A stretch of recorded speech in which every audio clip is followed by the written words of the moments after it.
Most people just watch the World Cup for the knockout rounds, the quarterfinals, the semis, the final. But before any of that happens, 48 nations have to survive to group stage. And this is where the tournament actually starts. This is where reputations get destroyed in 90 minutes, where a team that hasn't lost in 2 years gets sent home by a nation with half the population of a mid-sized American city. The group stage is the part most new fans skip over. It's also the part that decides everything. Here's the structure. 48 teams are drawn into 12 groups of 4. Every team plays the other 3 teams in their group once. 3 games each. That's it. Win a match and you get 3 points. Draw and both teams get 1 point each. Lose and you get nothing. At the end of 3 games, the top 2 teams from each group automatically advance to the round of 32. That gives you 24 teams. But 2026 added something new. The 8 best third-place finishers across all 12 groups also advance. That's 32 teams total moving into the knockout stage. So finishing third in your group doesn't automatically send you home. But finishing 4th does. No exceptions, no second chances. 4th place in your group and your tournament is over. Here's where it gets interesting and stressful.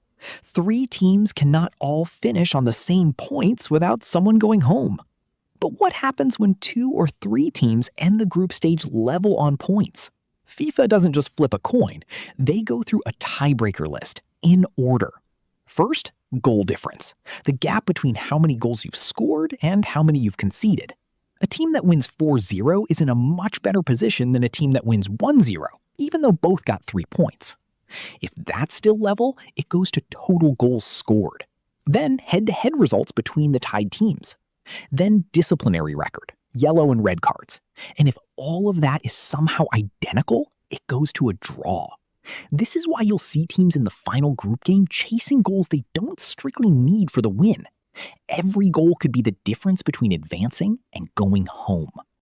The final round of group matches is the most electric day of the entire tournament, and here's why.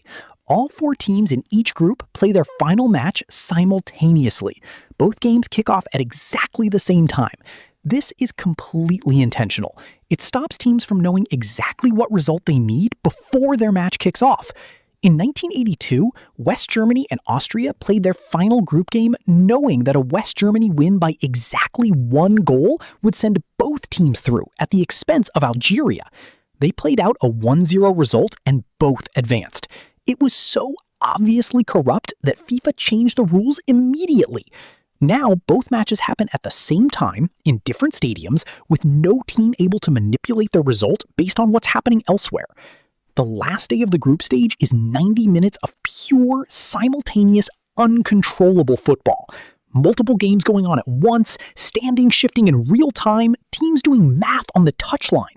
Here's what the group stage tells you that no friendly, no qualifier, and no pre-tournament ranking ever can.